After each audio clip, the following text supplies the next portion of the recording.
మీ అందరికీ నా హృదయపూర్వకమైన వందనాలు. ప్రభు మనలను ప్రేమించి గతించిన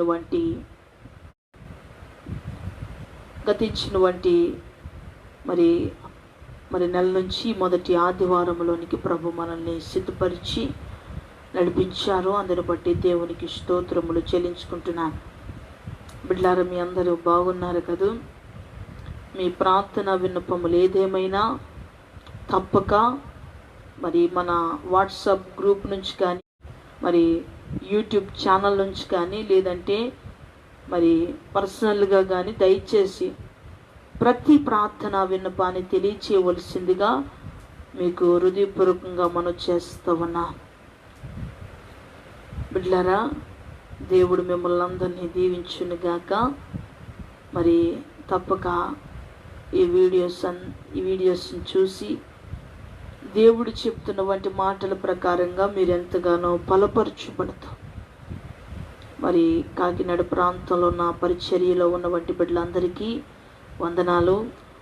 అలాగనే నూతన యెరూషలేం మరి ప్రార్థన పరలోక తండ్రి ప్రత్యక్షత సభ్యులైన వంటి మరి రావులపాలెంలో బిడ్డలందరికీ, అలాగే కాకినాడలో ఉన్న బిడ్డలందరికీ, అలాగనే అమలాపురం, కన్నవరం, అలాగనే గద్దెనపల్లి ప్రాంతాల్లో ఉన్న బిడ్డలందరికీ కూడా నా హృదయపూర్వకమైన వందనాలు. ఇంకా శ్రీరంగపట్నంలో ప్రభు చూపించారు. మరి అక్కడ కూడా మన కొరకు అనేకులు సిద్ధపరచబడి ఉన్నారు. వారందరికీ కూడా నేను హృదయపూర్వకమైన వందనాలు తెలియజేస్తూ ఉన్నాను. రానున్న దినాలలో చక్కగా ప్రభు పరిచర్యను చేయుటకై మనందరం ఐక్యంగా కలిసి ప్రభు తన రాజ్యాన్ని కట్టుటకు మనలందరినీ ఆయుధపరచునుగాక. ఆమేన్.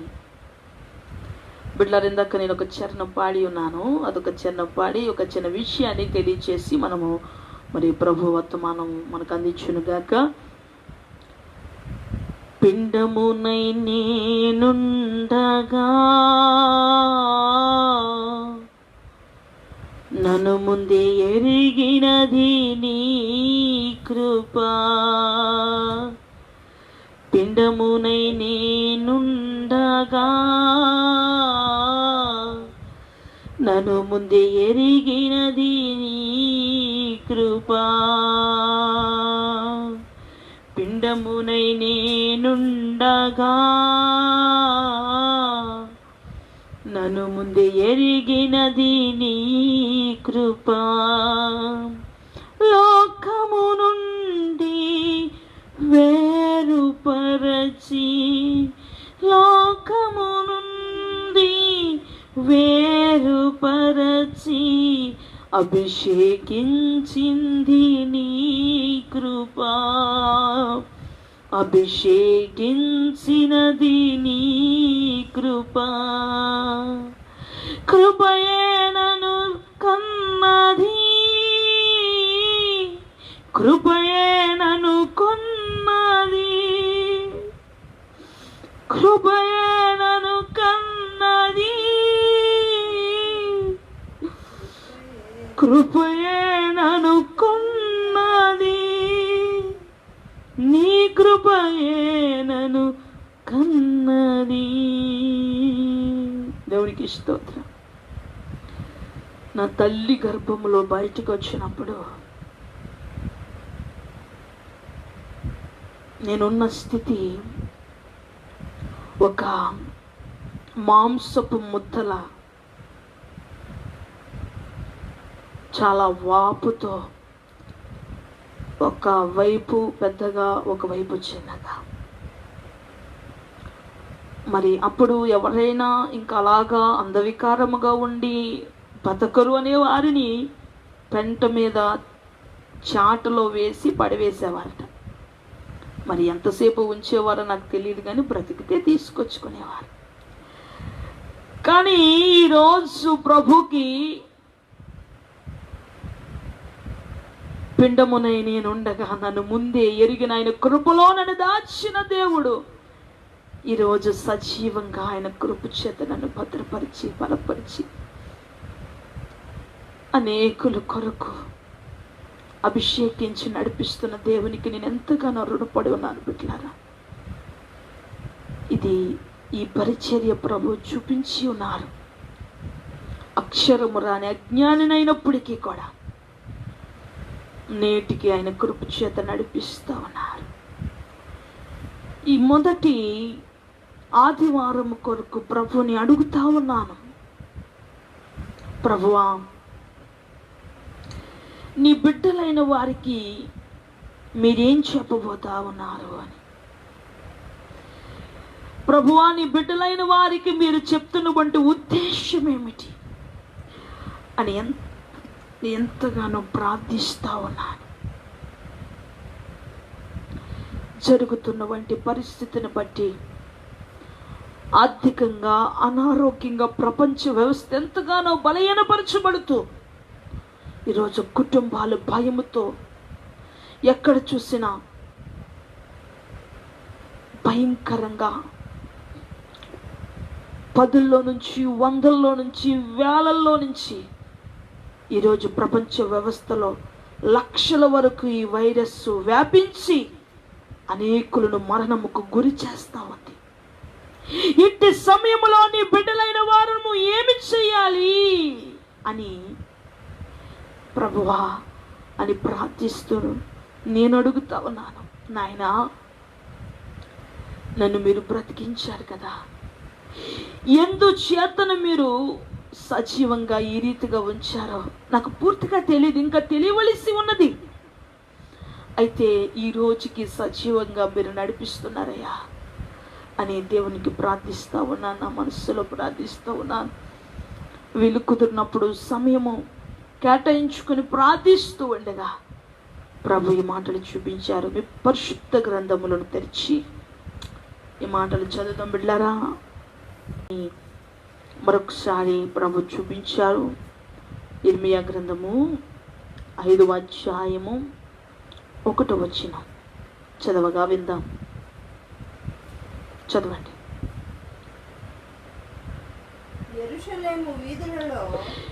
యెరూషలేము వీధులలో అటు ఇటు పరిగెత్తుచు చూచి తెలుసుకొనుడి, దాని రాజవీధులలో విచారణ చేయుడి, న్యాయము జరిగించుచు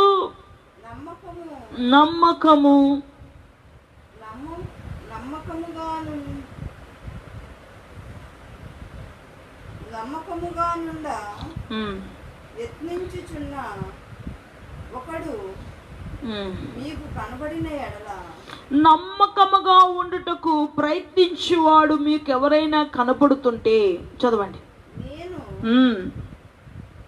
దాన్ని క్షమించును, నేను వాణ్ణి క్షమించును. మీ యెరూషలేములో, మీ వీధులలో, మీ నగరాలలో ఎవరైనా నమ్మకముగా ఉండి ప్రవర్తించుచున్న వాడు ఎవరైనా మీకు కనిపిస్తే దానిని బట్టి మీ కుటుంబాన్ని క్షమిస్తాను, దానిని బట్టి మీ రాష్ట్రాన్ని, మీ దేశాన్ని క్షమిస్తాను. దేవుడు చెప్తున్నాడు బిడ్డ. దేవుడు మాట భూమి ఆకాశము గతించిపోయినను, భూమి ఆకాశము గతించిపోయినను, ఆయన మాటలో పళ్ళైనను సున్నాయనను గతించిపోదు. దేవుడు అంటున్నాడు, మీ గృహాలలో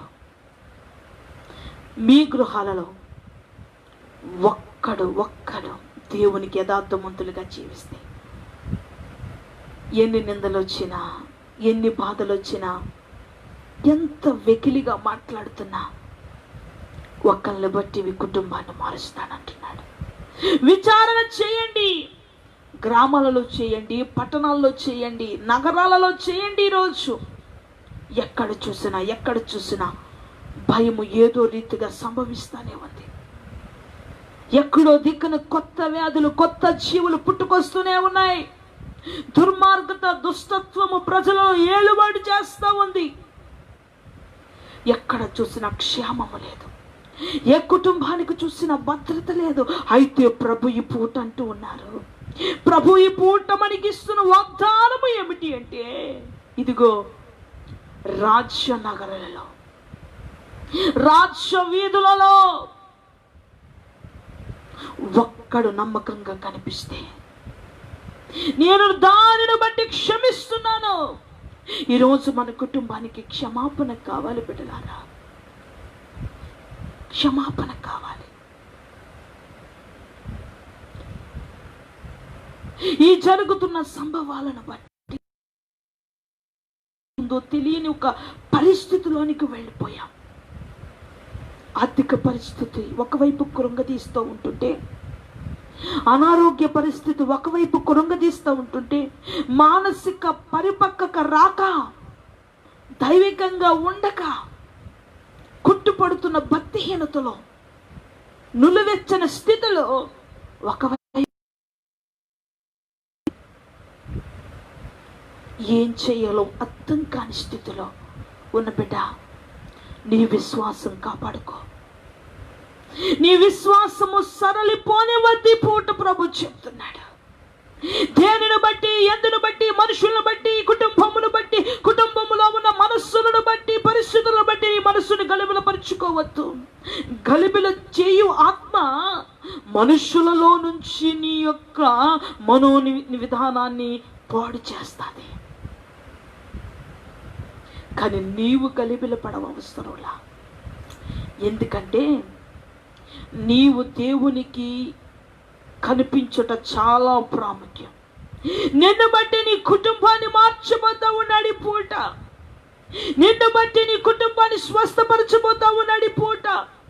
నీ మంచి ప్రవర్తనను బట్టి, నీ మంచి ప్రార్థనా జీవితాన్ని బట్టి ప్రభు అంటున్న మాట ఏమిటి అంటే, యెరూషలేములో ఉన్న దుఃఖమునైనను, వీధులలో ఉన్నవంటి బాధ అయినను, ఎక్కడ చూసినా విచారణ చేయండి. ఎక్కడ చూసినా ఏ బాధలైతే కనిపిస్తున్నాయో వాటన్నిటిలో నుండి నువ్వు నీ కుటుంబము రక్షింపబడాలి అంటే ఆయన దృష్టికి నువ్వు నిలబడాలి. ఆయన దృష్టికి నిలబడిన వారి ఎడల ఆయన నేను ప్రేమిస్తున్నానని చెప్తా ఉన్నాడు. బిడ్డలారా, ఈరోజు మీ జీవితాల్లో ఒక్కసారి ఆలోచన చేయండి. మన భక్తి జీవితం ఎవరి కోసం కాపాడుకోవాలి? మన భక్తి జీవితం దేనికోసం కాపాడుకోవాలండి? ఏ ఆధారం లేని జీవితాలు ఈరోజు దేన్ని వదులుకోలేకపోతున్నారు. దేన్ని వదులుకోలేని పరిస్థితులు ఈరోజు వచ్చేసినాయి. ఒక్క క్షణం మన పరిస్థితి తారుమారైనప్పుడు ఎన్నిటిని విడిచిపెట్టుకోవాలి? ఎక్కడెక్కడో వర్షాలు వస్తూ ఉన్నాయి, కొట్టుకెళ్ళిపోతూ ఉన్నారు. కుటుంబాలు గృహాలను కూలిపోతూ ఉన్నారు.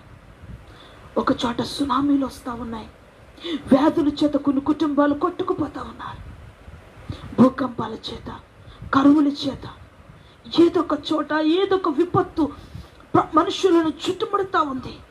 ఎన్నిటిని జార వదులుకోవలసిన పరిస్థితులు వస్తూ ఉన్నాయి. చాలా భయంకరమైన పరిస్థితులు. అయితే ఏదో ఒక రోజు ఈ అన్నిటిని విడిచిపెట్టాలి. ఈ అన్నిటిలో వ్యర్థమని విడిచిపెట్టాలి. బిడ్డలారా, మీరు పాత సినిమాల్లో చూసే ఉంటారు. ఎవరైనా చనిపోయారు అనుకోండి, మామూలుగా చనిపోరు, ఇలా చేతులు జాపి ఎలా అంటారు. అంటే ఇవన్నిటిని విడిచిపెడుతున్నాం. ఈ ప్రాణాన్ని కూడా, ఈ దేహం నుంచి ఆత్మ కూడా విడిచి వెళ్ళిపోతుందని చూపిస్తూ ఉంటారు. చూసారా?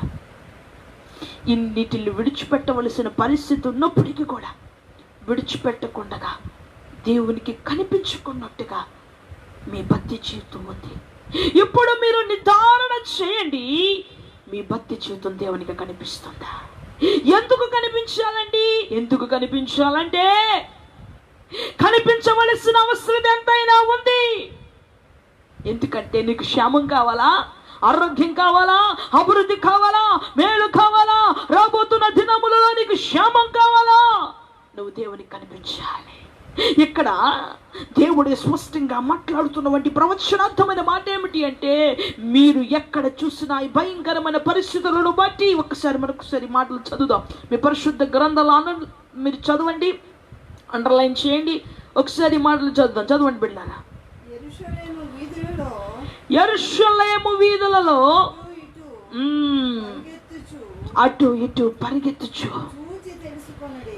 మీరు చూసి తెలుసుకోండి. ఈరోజు దాని రాజవీధులలో దాని యొక్క రాజు వీధులు వైభవంగా, చేయుడి. ఒక క్షణం ఆగండి, వైభవంగా రాజ్య వీధులుగా, రాజ్య నగరాలుగా, దేశాలుగా చెప్పుకుంటున్నటువంటి ప్రదేశాలన్నీ కూడా ఈరోజు దిక్కుతోచని పరిస్థితుల్లో ఉన్నాయి. మీకు తెలుసా, ఇంతకుముందు ఇటలీని చూశారు, అమెరికాని చూశారు, ఈరోజు మన భారతదేశం కూడా, అన్ని దేశాలను మనం చూసాం. ప్రపంచవ్యాప్తంగా ఈరోజు అనేక లక్షల మంది మరణిస్తూ ఉన్నారు.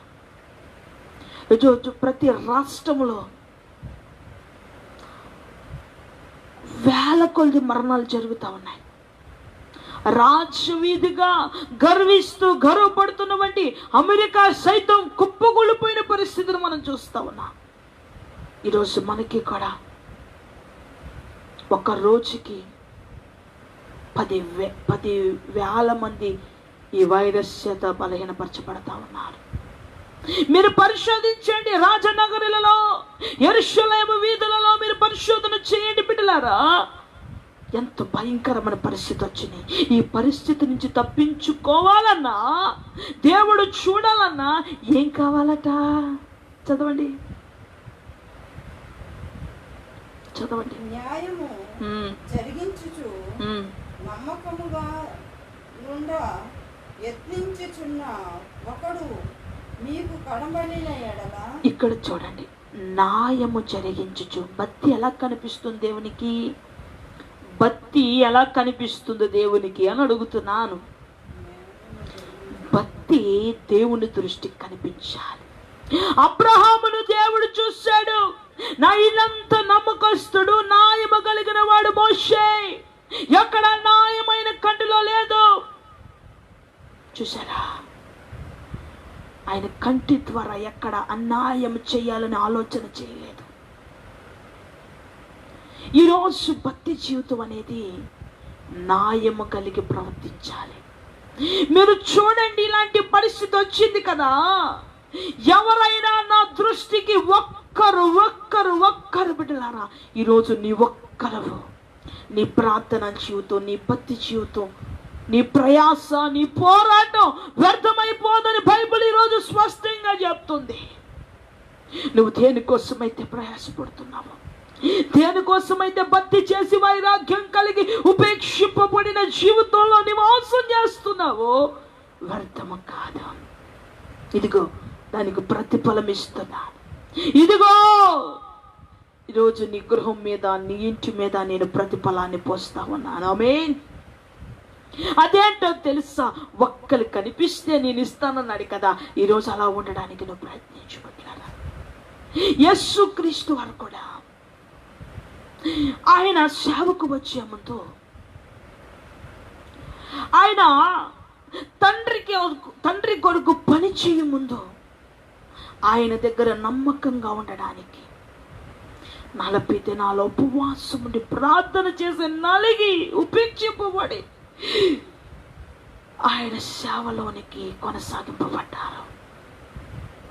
ఈరోజు ఆయన దృష్టిలోని ఉండడానికి పై భక్తి జీవితం సరిపోదు, పైన ప్రార్థన జీవితం సరిపోదు. నువ్వు లోతైన అనుభవంలోనికి వెళ్ళాలి, నువ్వు లోతైన మర్మంలోనికి వెళ్ళాలి. అపోస్తుల పాదాల దగ్గర బోధనను అంగీకరించగలిగితే దేవుడు నిన్ను శక్తి చేత నింపబోతూ ఉంటాడు. ఈరోజు అనేక మంది త్రోవ తప్పి తిరుగుతూ ఉన్నారు. మేము యథార్థంగా ఉన్నాం, మేము నీతిమంతులుగా భక్తి చేస్తున్నాం అంటున్నారు. అయ్యా, నీ కుటుంబాన్ని దీవించడానికి, అమ్మా నీ ప్రాంతాన్ని, నీ గ్రామాన్ని, మీ రాష్ట్రాన్ని, మీ దేశాన్ని నువ్వు ఎక్కడ నివసిస్తున్నావో అక్కడ దీవించడానికి నువ్వు అక్కడికి చాలని చెప్తున్నాడు. ఎంత అద్భుతమైన మాట అండి. మనొక్కరి ద్వారా మన కుటుంబం మార్చబడును గాక. ఒక్కరి ద్వారా బిడ్డ, నీ ద్వారా నీ తండ్రి, నీ తల్లి, నీ కుటుంబం ఖచ్చితంగా మార్చబడదు. రోషం తెచ్చుకుని ప్రార్థన చేయగలిగే స్థితిలో నీ ఉండగలిగి ఉంటే దేవుడు ఖచ్చితంగా కార్యం చేస్తాడు బిడ్డ. మీ చర్య, మీరు చాలామంది మాట్లాడుకుంటారు కదా, ఎప్పుడు చేసిన కర్మో. అసలు ఆ మాటకి చాలామంది అర్థం తెలియక ఏదో వాడిక పదంగా మాట్లాడుతూ ఉంటాడు. కర్మ అనగా ఒక చర్య, చర్య అనగా పని.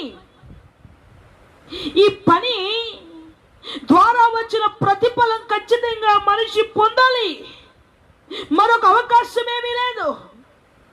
చర్య, ఈ పని ద్వారా జరిగిన వంటి సంభవాల ద్వారా ప్రతి శాపమైన, పాపమైన, అతిక్రమమైన, ప్రతి దోషమైన పొందుకోవాలి మానవుడు.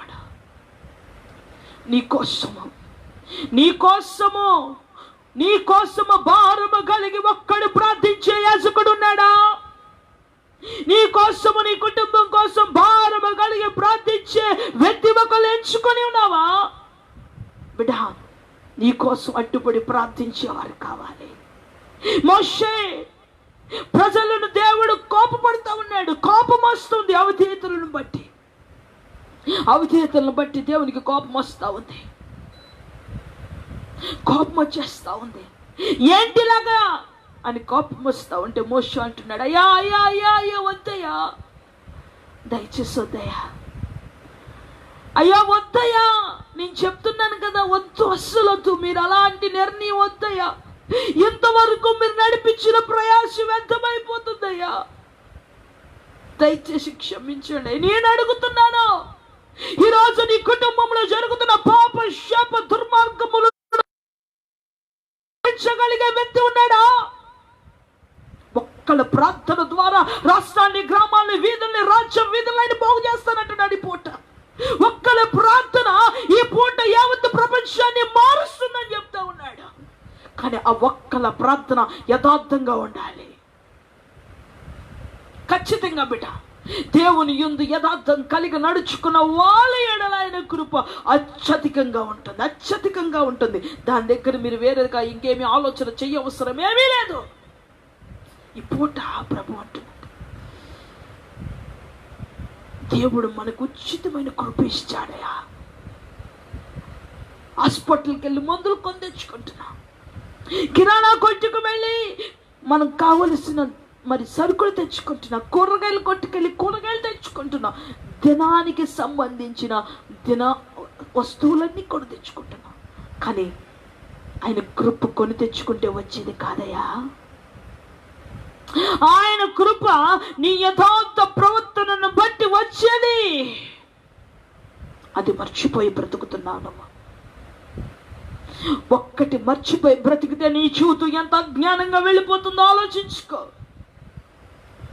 నా దేవుని బిడ్డలారా, దేవుడు అంటున్నాడు, నీ ప్రార్థనను బట్టి వచ్చావుకడా, నీ ప్రార్థన నీ సంఘాన్ని మారుస్తుంది. ఓ విశ్వాసి, నీ ప్రార్థన నీ కుటుంబాన్ని మారుస్తుంది. ఓ బిడ్డ, నీ భర్తను మారుస్తుంది, అనారోగ్య పరిస్థితులను మారుస్తుంది. ఒకడే, ఇదిగో నీ ప్రార్థన. నాకు ప్రభు అంటున్నాడు, ఇదిగో నీ ప్రార్థన. నేను అడుగుతా ఉన్నాను, ప్రభువా, నా బిడ్డల ఎడల ఈ శోధనలు తీసివేయడయ్యా. ఖచ్చితంగా ఒక్కళ్ళ ప్రార్థనలు బట్టి నిన్ను కార్యం చేయగల దేవుడు అన్నాడు ఆయన. దేవునికి స్తోత్రం కలుగునుగాక. ఎంత అద్భుతమైన దేవుడు అండి.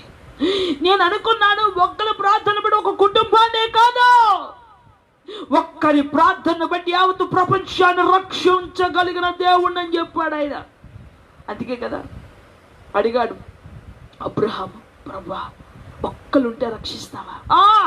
నేను రక్షిస్తాను అంటున్నాను కదా అన్నాడు. ఎంత గొప్ప దేవుడండి.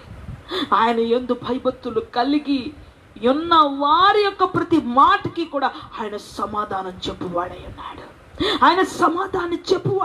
బిడ్డలారా, ఏలియా ప్రార్థించాడు, సమాధానం చెప్పాడు. దేశాల కొరకు, రాష్ట్రాల కొరకు, అధికారుల కొరకు బైబిల్ గ్రంథంలో ప్రార్థన చేశారు.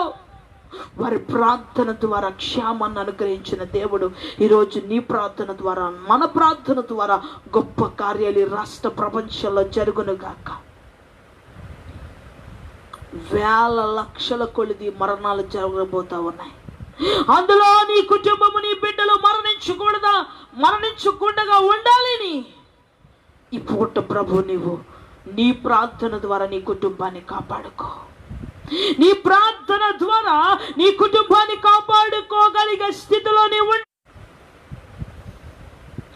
బలహీనులై ఉన్నారు.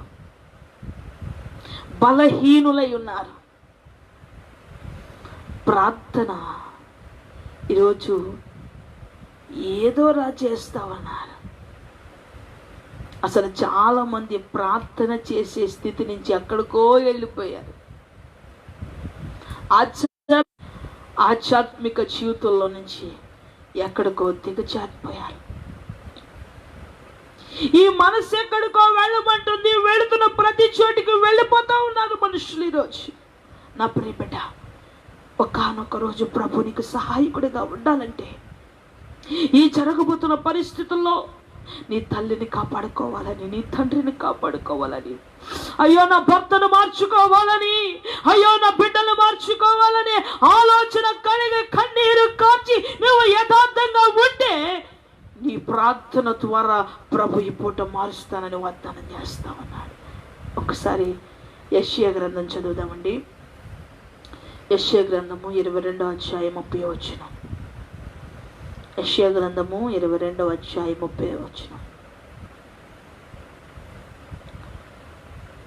అక్కడ ప్రభు మాట్లాడుతున్నాడయ్యా. బిడ్డలారా, మీ పరిశుద్ధ గ్రంథాలు తెరిచి చదవండి. స్పష్టంగా చదవండి. 22వ అధ్యాయము 30వ వచనం. యెషయా 22 అధ్యాయం ఉందా? చదవండి. 25 చదవండి. సైన్యములకు అధిపతియగు యెహోవా ఇలాగు సెలవిచ్చుచున్నాడు, ఆ దినమున దిట్టమైన చోట స్థిరపరచబడిన ఆ మేపు మగధీయుడి తెగవేయుడి పడును.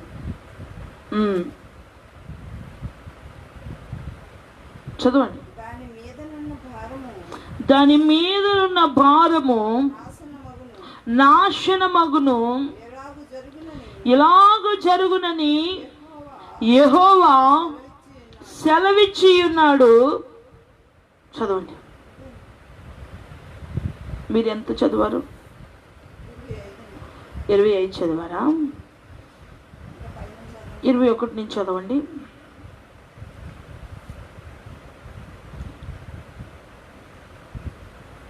చదవండి. ఆ దినమున నేను నా సేవకుడు హిల్కీయా కుమారుడునగు ఎల్యాకీమును పిలిచి అతనికి నీ చదవండి. చొక్కాయిని తొడిగించి నీ నడికట్టు చేత అతని పరిచి నీ అధికారము నుండి అతనికి ఇచ్చేదను. అతడు యెరూషలేము నివాసుడగు యోధా వంశస్థులను తండ్రి యగును. నేను దావీదు ఇంటి తాళపు అధికార భారమును అతని భుజము మీద ఉంచెదను. అతడు తీయగా ఎవడును వేయజాలడు. దేవునికి స్తోత్రం కలుగునగా. బిడ్డలారా, ఈరోజు దేవుడు మన కుటుంబాల మీద విప్పిన ఆశీర్వాదము ఎవరు ముయ్యలేరు. నీవు మారిపోయి దానిని మూసేస్తున్నావు. నీవు మారిపోయి దాని నుంచి వెడలిపోతున్నావు.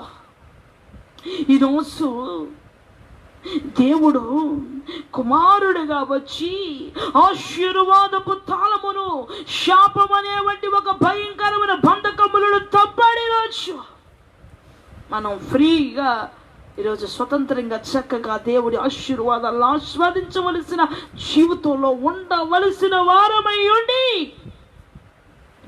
శాపానికి పాలవుతా ఉన్నారు. నా బిడ్డలారా, ఎన్ని వాక్యాలు చెప్పినా మనస్సు కదిలింపు రావట్లేదు. చాలామంది ఈ భౌతికమైన జీవితమే జీవితం అనుకుంటున్నారు. ఈ భౌతికమైన జీవితమే అయితే ఈ జీవితానికి అర్థం ఉండాలని ఎందుకు అనుకుంటున్నాడు ప్రతి ఒక్కడు? చెప్పాలి మీరు. ఒక మానవ జీవనానికి ఒక అర్థం ఉండాలని అనుకుంటే ఈ జీవన ప్రణాళిక వెనకాల ఒక పరమార్థం అనేది ఉందని గుర్తించాలి మీరు. బిడ్డలారా, మీరు గమనిస్తే గనక ఆయన విప్పాడి రోజు నువ్వు యథార్థంగా దేవుని ముందు నడుచుకోగలిగితే నీ ఒక్కల ద్వారా, నీ ప్రార్థన ద్వారా, నువ్వు వ్యక్తిగతంగా చేస్తూ నీ ప్రార్థన ద్వారా కొన్ని ఆత్మలు రక్షించబడతాయి. నీకోసమే చేసుకోవడానికే ఖాళీ లేదండి అనే మాట దేవునికి అసహ్యం కలిగిస్తుంది. ఈరోజు చాలామంది దేవుని బిడ్డలని చెప్పుకుంటున్నారు. లేదు లేదు లేదు లేదు, ఆయన దృష్టిలో ఉండేది ఎవరో తెలుసా? ఆయన దృష్టిలో ఉండేది ఎవరో తెలుసా? ఆయన న్యాయ విధులను బట్టి లోబడి నడుచుకునే వాడిని రాజనగర్లో, రాజవీధిలో, రాజగుమ్మాల్లో ఎదుగుతాడంట ఆయన. అందుకే కదా 101 దావీదు కీర్తన 8వ వచనం ఒకసారి చదవండి బిడ్డలారా. ఈ పరిశుద్ధ గ్రంథాలు తెరిచి 101 దావీదు కీర్తన 8వ వచనం అంటా ఉన్నాడు, దేశమంతా నా కనులు పర్యటన చేయుచున్నాయి. చదవండి. యెహోవా పట్టణములో నుండి పై వచనం చదవండి. మోసము చేయువాడు నా ఇంట. బిడ్డలారా గమనిస్తున్నారా? మోసము చేయువాడు నా ఇంట నివసింపరాదు. అబద్ధములాడువాడు నా కన్నుల ఎదుట నిలువడు.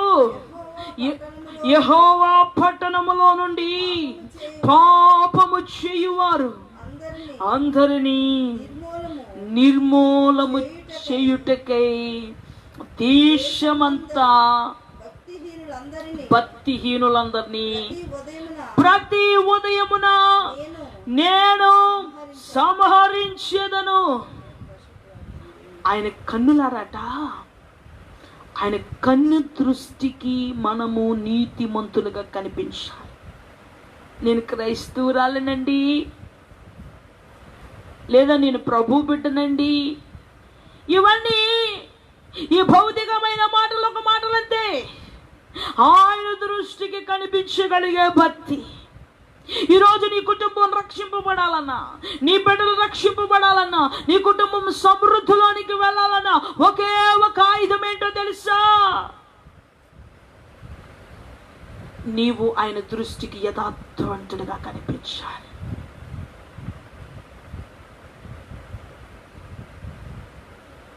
అలా ఎవరైతే కనిపిస్తారో వారి కుటుంబాన్ని ఆయన ఆశీర్వదిస్తాడు.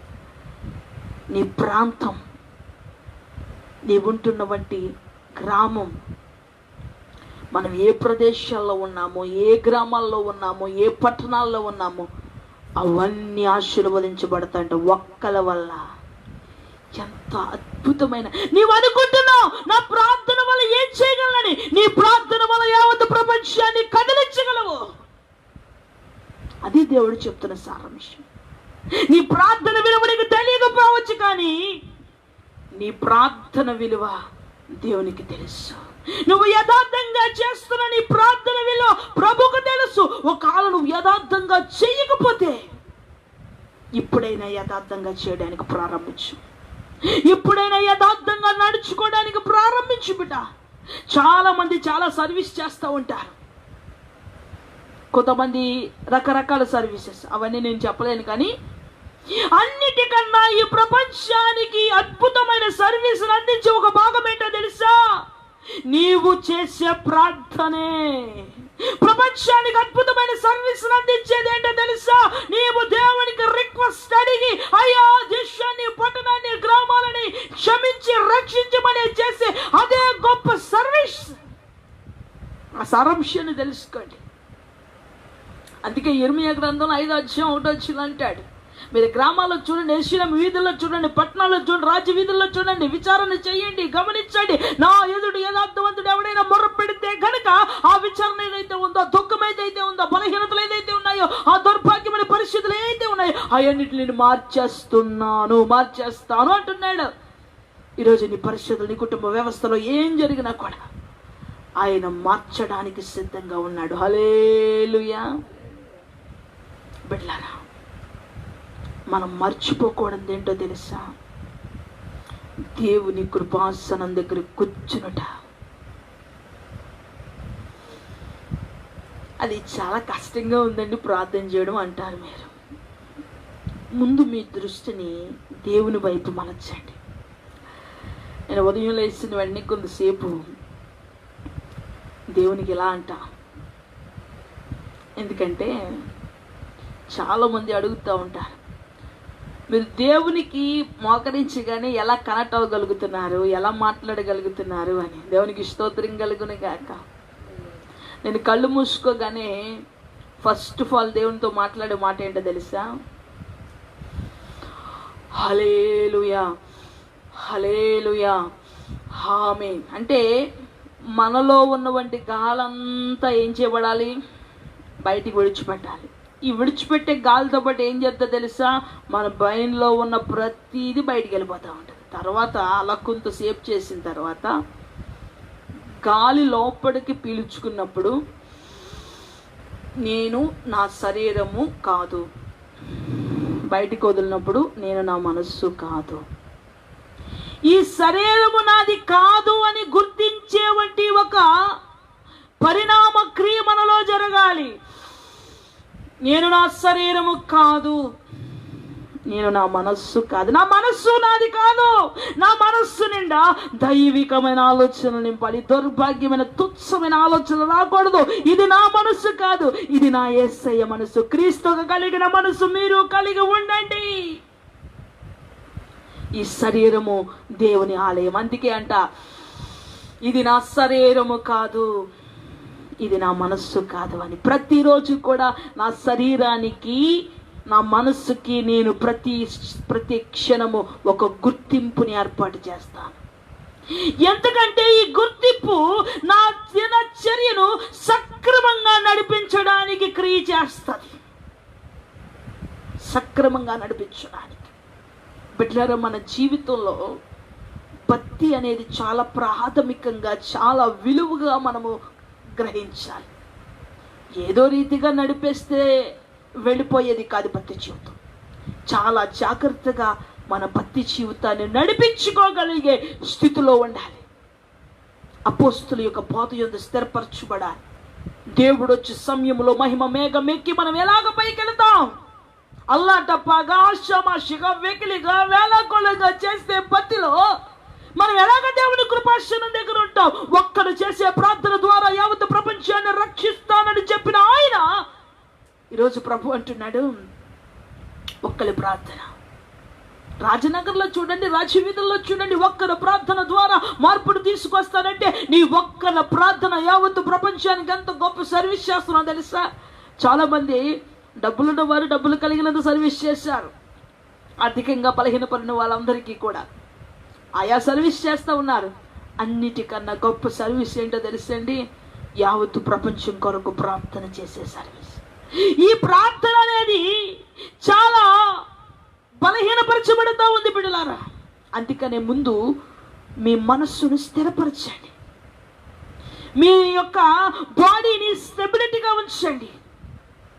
ఎటువంటి పరిస్థితులు చుట్టుముట్టిన బలహీనపరచబడకున్నట్టుగా మీ బాడీని మీరు స్టెబిలిటీగా ఉంచుకోగలిగితే అప్పుడు దేవుని కృపాసనం చేరినప్పుడు మీ బుద్ధి మీ కొరకు పనిచేయగలుగుతుంది.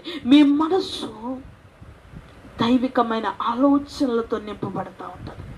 కనుక బిడ్డలారా, ఎలీయా ఒక్కడే, ఎలీషా ఒక్కడే. బిడ్డలారా, దేవుడు గొప్ప కార్యాలు చేశాడు. ఈరోజు మన ద్వారా మన కుటుంబాలకు గొప్ప కార్యము ప్రభు చేయబోతా ఉన్నాడు. మామూలు ప్రార్థన అయితే అందరూ చేస్తారండి, మామూలు భక్తి అయితే అందరూ చేస్తారండి. ఈరోజు ప్రభు ఆశిస్తున్న భక్తి ఏంటో తెలుసా? ప్రసవ వేదన పడినంతగా చేయాలి బత్తి. మామూలు బత్తి అనుకుంటున్నారేమో. బత్తి అంటే ఏదో ఆమ్లెట్ వేసుకొని తిన్నట్టు కాదండి.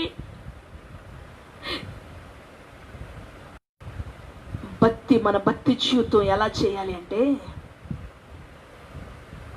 ప్రసవ వేదన పడినంతట.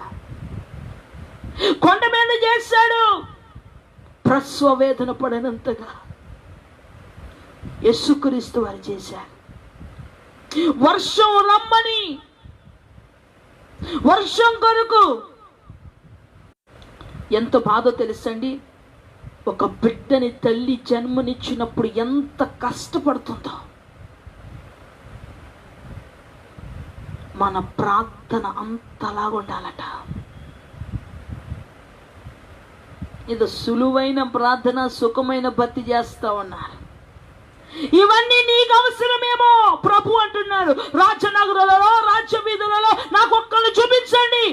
నా కట్టలను అనుసరించి ఎవరైనా భక్తి చేస్తున్నారేమో, నా విధానాలను అనుసరించి భక్తి చేస్తున్నారేమో చూపించండి. ఒక్కళ్ళు చూపిస్తే ఆ ప్రాంతాన్ని, ఆ దేశాన్ని, ఆ కుటుంబాన్ని నేను రక్షిస్తాను. దీన్ని గుర్తుపెట్టుకుని నువ్వు ఆలోచించుకుని దేవుని యొక్క భక్తి జీవితాన్ని నడుచుకో. ఇప్పుడైనా నీ నిర్లక్ష్య స్వభావాన్ని విడిచిపెట్టి బిడ్డ, నీ నిత్యమ క్రియలను విడిచిపెట్టి బిడ్డ. అందుకని మనం దాస్యపు ఆత్మను పొందుకున్న వారమైతే ఏం చేయబడతాం? నువ్వు చావవలసిన వారమై ఉంటావు. నువ్వు పొందుకున్నది దత్తపుత్రాత్మను, దేవుడు అనుగ్రహించు ఆత్మ ద్వారా నువ్వు జీవించాలి. ఈ లోకపు శాపం చేత, బంధకాల చేత, బలహీనం చేత చనిపోవడానికి కాదు. నీ జీవం ప్రభులో నూతన పరచబడాలి. ఎవరైతే క్రీస్తులో ఉన్నారో వారు నూతన సృష్టి. ఇదిగో సమస్తము నూతన పరచబడుతుంది. నీలో క్రియ నూతన పరచబడాలి. నీ శరీరంలో ప్రతిదీ అణువు కూడా నూతన పరచబడాలి. నీ చర్య ద్వారా జరిగే పరిణామ క్రియ ఏదైతే ఉందో అది దేవుని దృష్టికి యథార్థంగా ఉండాలి. అంతేగాని మీ బుద్ధి ఆలోచన ప్రకారంగా భక్తి చేయకండి బిడ్డలారా. సమర్థించుకునే భక్తి చేయకండి, శాపానికి గురైపోతారు. పరిశుద్ధాత్మ దేవుని దుఃఖపరిస్తే ఇహమందు పరమందు క్షమాపణ లేదు. నువ్వు అడగవలసిన అవసరమే లేదు. ఇంకా దేవుడు చెప్తున్నాడు, ఇహమందు పరమందు క్షమాపణ లేని భక్తి నువ్వు చేస్తున్నావా, లేకపోతే దేవుని యందు నిజముగా సిద్ధపడే భక్తి జీవితంలో నీవు ఉన్నావా? ప్రభు అడుగుతున్నాడు బిడ్డ, నువ్వు ఏ భక్తి జీవితంలో ఉన్నావు? ఏ భక్తి జీవితంలో నువ్వు బందీ అయిపోయావు? ఇప్పుడే బయటికి రా. నువ్వు రాకపోతే కనుక దావీదు తాళపు చెవునైనా తీశాడు ఒక కృప చేత, అది ఎవరు ముయ్యలేరు. కానీ ఒకవేళ నీ చేతుల్లో ఉంది, నీ ప్రార్థనా జీవితంలోనే ఉంది. ఆ యొక్క అభిషేకము, ఆ యొక్క కృప నీ మీదకు రావట్లేదు అంటే కేవలం నీలో ఎక్కడో యథార్థత లోపిస్తుంది బిడ్డ. దేవుడు స్పష్టంగా ఒక్కళ్ళు చూపించండి. నిజమే బిడ్డలారా, అనేక సార్లు డేవిడ్ అని నేను మాట్లాడుకుంటా ఉంటాం, అనేక సార్లు మాట్లాడుకుంటా ఉంటాం. ఒక్కరిలో కూడా దైవభీతి కనిపించట్లేదు అని. నిజమే, నా కళ్ళ ద్వారా చూస్తున్నాను. ఎవరికి వాళ్ళకి బిజీ లైఫ్. ఎప్పుడో ప్రార్థన అవసరానికి, అత్యవసరానికి, అవసరమో అత్యవసరం అప్పుడే ప్రార్థన. అంతేగాని మామూలుగా ప్రార్థన చేసే స్థితి ఎవరికో ఉంది. అంతే తప్ప ప్రార్థన అనేది అవసరం అత్యవసరంగా మార్చబడింది బిడ్డ. పారాసిట్ మాత్రలు ఒళ్ళు పులపురంగా ఉన్నప్పుడు, బాగా తీవ్రమైన జ్వరం వచ్చినప్పుడు వేసుకుని తగ్గిపోయి విడిచిపెట్టేస్తాను. ఈరోజు భక్తి కూడా అలాగే ఉంది. దేవా దేవా నీ యందు స్థిరమైన మనస్సు కలగ చేయమని దావీదు అడుగుతున్నాడు. ఈరోజు స్థిరమైన భక్తి జీవితం చేయండి. మీలో ప్రవేశించిన ఆ బలహీనమైన వంటి ఆ భక్తి జీవితం అనే క్రియ ఏదైతే ఉందో దాని నుంచి మీరు దూరపరచబడి మీ భక్తి ద్వారా మీరు బలపరచబడండి. జరగబోతా ఉన్నాయి. ఎవరిని మింగుదమని సాతాను తిరుగులాడుతున్న సమయం ఇది బిడ్డ. ఈరోజు నీ కుటుంబాన్ని కాపాడుకోవాలని, నీ బిడ్డల్ని కాపాడుకోవాలని, వారి జీవితాలు బాగుండాలని ఆశ నీలో ఉంటే, దేవునికి కనిపించే భక్తి జీవితం చేయగలిగితే దేవుడు గొప్ప స్థితిలో నిన్ను ఉంచుతాడు, గొప్ప స్థితిలో నిన్ను ఉంచుతాడు. నా దేవుని బిడ్డ, ఇప్పుడైనా నీ మనస్సు మార్చుకో. నీ మనస్సు మార్చుకొని ఎన్నాళ్ళు ఈ పోరాటం, ఈ ప్రయాసం, ఎన్నాళ్ళు భౌతికమైన ఆశలు, మనుషుల కొరకు చేసే భక్తి జీవితం ఎలా ఉంటుందో చెప్పమంటారు ఒక ముక్కలో? మనుషుల కొరకు చేసే భక్తి జీవితం ఎలా ఉంటుందంటే చిన్న చిన్న చిన్న చిన్న గింజలు అన్నమాట. పెద్ద పెద్ద ఇత్తనాల్ని ఏ పక్షి అయినా ఎత్తిగలుగుతుందా? ఈ వాక్యము మీలో దేవుడు చిన్న చిన్నగా వేస్తున్నాడు. మీలో ఫలించి పెద్ద వృక్షాలు చేయకపోతే, వెంటనే క్రియ చేయకపోతే, లోపడకపోతే పక్షులు వచ్చి ఎత్తుకుపోతాయి. ఈ విత్తనంతో నీకు సంబంధం ఏముంది? ఈ మాటతో నీకు సంబంధం ఏముంది? ఇవన్నీ చేయడానికి చాలా సమయం ఉంది. ఇలాంటి భక్తి జీవితం చేసే వాళ్ళు సేవకులు. ఇలాంటి భక్తి జీవితం మనది కాదు, మనది వేరే మినిస్ట్రీ, మనది వేరే పరిచర్య, మనది వేరే డినామినేషన్. పరిశుద్ధాత్మ దేవుడు ఒక డినామినేషన్ కు పనిచేసే వ్యక్తి కాదు. ఈరోజు యావత్ ప్రపంచంలో ప్రతి బిడ్డ కొరకు ఆలోచించగలిగిన దేవుడు పరిశుద్ధాత్మ దేవుడు. ప్రతి ఒక్క బిడ్డని నిత్యత్వంలోనికి తీసుకు వెళ్ళాలని ఆలోచించగలిగే సమర్థత పరిశుద్ధాత్మ దేవుడి ఎడలుంది.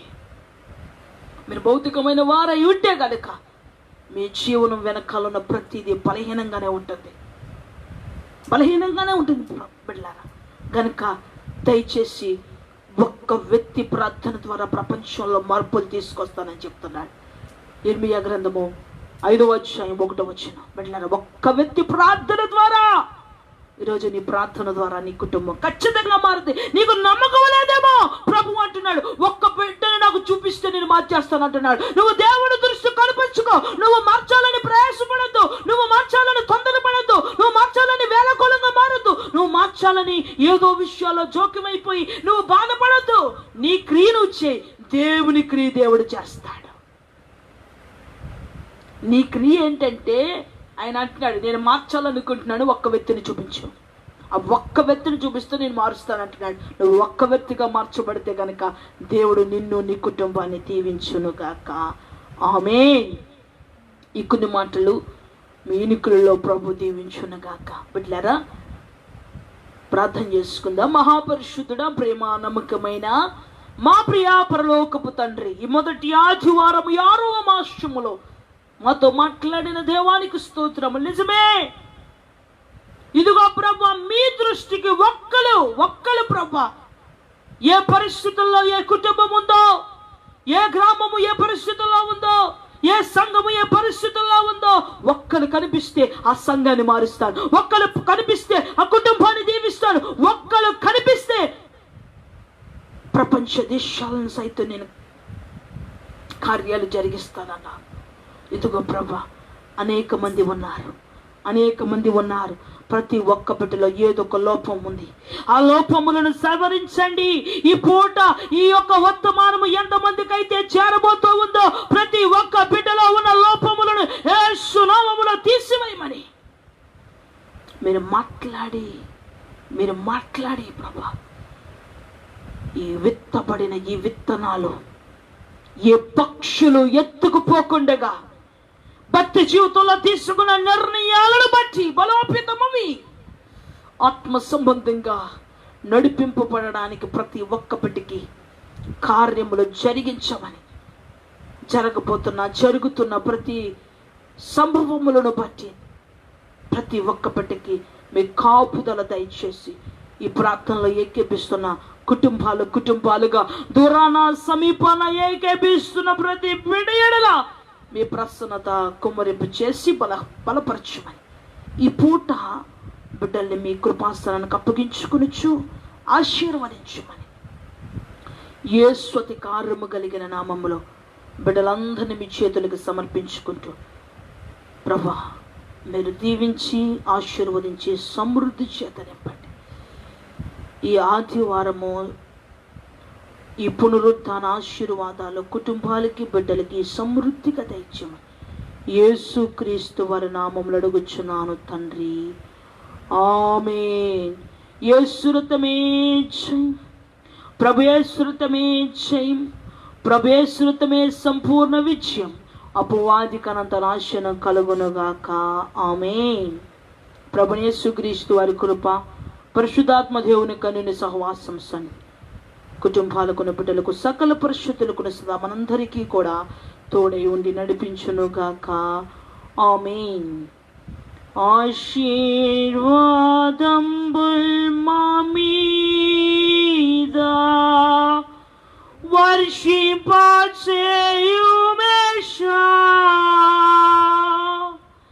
ఆశతో నమ్మియున్నాము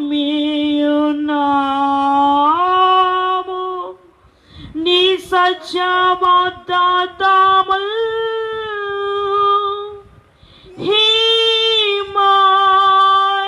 మీద కృమరించుము దేవా, క్రమార ప్రేమ వర్షము కృమరించుము దేవా. ఆమేన్. ప్రభు మిమ్మల్ని అందరినీ దీవించునుగాక. ఆమేన్. నా ప్రియ బిడ్డలు, మిమ్మల్ని అందరినీ ప్రభు దీవించునుగాక. అన్నయ్యకి, రాధా గారికి, రాణి గారికి, శ్రీధర్ గారికి, అలాగే ఈ లైవ్లో చూస్తున్న నా ప్రియ బిడ్డలు సాయిత్య, ప్రిన్స్, యువరాజ్, అమూల్ బిడ్డలకి అందరికీ నా హృదయపూర్వకమైన వందనాలు. అలాగనే వేరే ఎవరెవరైతే చూస్తూ ఉన్నారో మరి బిడ్డలందరూ ఇంకా ఆన్లైన్లో ఇంకా వేరే వాళ్ళందరూ కూడా ఉన్నారు. వాళ్ళందరూ పేర్లు తెలియకపోయినప్పటికీ కూడా వారికి కూడా నా హృదయపూర్వకమైన వందనాలు. మరి అనుదినం కూడా మీ ఒక్కరి ప్రార్థన ద్వారా ప్రభు ఈ పూట మాట్లాడి ఉన్న ఈ మాటను మీరు శ్రద్ధగా మీరు విన్నారు నమ్మచ్చు. మీ అందరికీ మరి ముఖ్యంగా మరొకసారి నా హృదయపూర్వకమైన వందనాలు. Praise the lord. ప్రభు మిమ్మల్ని దీవించునుగాక.